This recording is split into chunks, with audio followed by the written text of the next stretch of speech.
ಕಾಂಗ್ರೆಸ್ ಸರ್ಕಾರಕ್ಕೆ ವಸತಿ ಬಗೆಗಿನ ಆಡಿಯೋ ಮುಜುಗರ ಉಂಟು ಮಾಡಿದೆ. ಸಚಿವ ಜಮೀರ್ ಅಹಮದ್ ರಾಜೀನಾಮೆಗೆ ಸ್ವಪಕ್ಷದ ನಾಯಕರು, ವಿಪಕ್ಷದವರು ಒತ್ತಾಯಿಸಿದ್ರು. ಇದೀಗ ಸಚಿವ ಜಮೀರ್ ಅಹಮದ್ ಪರ ಮುಸ್ಲಿಂ ನಾಯಕರು ಬೆಂಬಲಕ್ಕೆ ನಿಂತಿದ್ದಾರೆ. ಒಂದು ಸಮುದಾಯವನ್ನ ಟಾರ್ಗೆಟ್ ಮಾಡೋದು ಸರಿಯಲ್ಲ, ಇಲಾಖಾವಾರು ತಪ್ಪಾಗಿದ್ರೆ ಸಿಎಂ ತನಿಖೆಗೆ ಆದೇಶ ಮಾಡಲಿ ಅಂತ ಜಮೀರ್ ಬೆಂಬಲಿಗರು ಒತ್ತಾಯಿಸಿದ್ರು. ಸಮುದಾಯದ ಟಾರ್ಗೆಟ್ ವಿರುದ್ಧ ಒಗ್ಗಟ್ಟಾಗಿ ನಿಲ್ಲೋದಕ್ಕೆ ಸಭೆಯಲ್ಲಿ ಮುಸ್ಲಿಂ ಮುಖಂಡರು ನಿರ್ಧರಿಸಿದ್ದಾರೆ.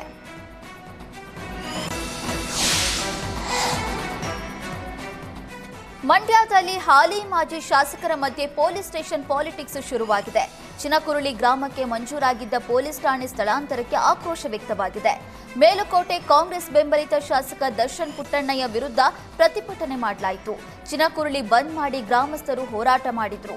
2019ರಲ್ಲಿ ಕುಮಾರಸ್ವಾಮಿ ಸಿಎಂ ಆಗಿದ್ದಾಗ ಚಿನಕುರುಳಿಗೆ ಪೊಲೀಸ್ ಠಾಣೆ ಮಂಜೂರು ಮಾಡಲಾಗಿತ್ತು. ಆ ವೇಳೆ ಸಚಿವರಾಗಿದ್ದ ಮಾಜಿ ಶಾಸಕ ಪುಟ್ಟರಾಜು ಸ್ವಗ್ರಾಮ ಚಿನಕುರುಳಿಯಲ್ಲಿ ಉಪಠಾಣೆ ಉನ್ನತೀಕರಿಸಿ ಹೊಸ ಠಾಣೆ ಮಂಜೂರು ಮಾಡಿಸಿಕೊಂಡಿದ್ರು.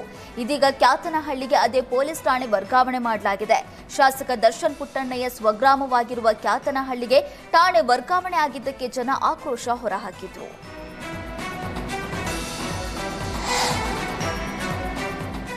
ಬೆಳಗಾವಿ ಗೋಕಾಕ ಗ್ರಾಮದ ದೇವಿ ಜಾತ್ರಾ ಮಹೋತ್ಸವ ಅಂಗವಾಗಿ ಗೋಕಾಕ ನಗರ ಶಾಲಾ ಕಾಲೇಜಿಗೆ ರಜೆ ಘೋಷಿಸಲಾಗಿದೆ. ಜೂನ್ 30ರಿಂದ ಜುಲೈ 8ರವರೆಗೆ ರಜೆ ನೀಡಲಾಗಿದೆ.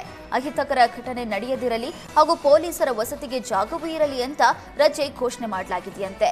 9 ದಿನ ರಜೆ ಘೋಷಣೆ ಮಾಡಿ ಆದೇಶ ಹೊರಡಿಸಿದ್ದು ಭಾರೀ ಚರ್ಚೆಗೆ ಕೂಡ ಗ್ರಾಸವಾಗಿದೆ.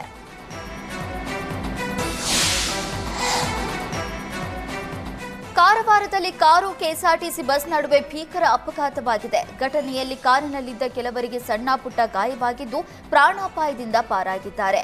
ಗೋವಾ ಕಡೆಗೆ ಹೋಗ್ತಾ ಇದ್ದ ಬಸ್ ಮತ್ತು ಕರ್ನಾಟಕಕ್ಕೆ ಬರ್ತಾ ಇದ್ದ ಕಾರ್ ನಡುವೆ ಮುಖಾಮುಖಿ ಡಿಕ್ಕಿ ಹೊಡೆದಿದೆ. ಆಕ್ಸಿಡೆಂಟ್ನಲ್ಲಿ ಕಾರಿನ ಮುಂಭಾಗ ಸಂಪೂರ್ಣ ನಜ್ಜುಗುಜ್ಜಾಗಿದೆ.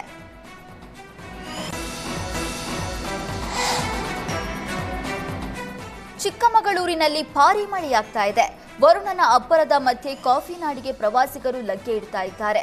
ಮುಳ್ಳಯ್ಯನಗಿರಿ, ದತ್ತಪೀಠ, ಮಾಣಿಕ್ಯಧಾರೆ ನೋಡೋದಕ್ಕೆ ಜನರು ಬರ್ತಾ ಇದ್ದು, ಚಂದ್ರದ್ರೋಣ ಪರ್ವತ ಬಳಿ ವಾಹನಗಳು ನಿಂತಿದ್ದು ಚೆಕ್ ಪೋಸ್ಟ್ನಲ್ಲಿ ಟ್ರಾಫಿಕ್ ಜಾಮ್ ಹೆಚ್ಚಾಗಿದೆ. ಮುಳ್ಳಯ್ಯನಗಿರಿ ಸೇರಿ ಹಲವೆಡೆ ಹೋಗೋದಕ್ಕೆ ಟಿಕೆಟ್ ಪಡೆಯೋದಕ್ಕೆ ಪ್ರವಾಸಿಗರು ಮುಗಿಬಿದ್ದಿದ್ದಾರೆ.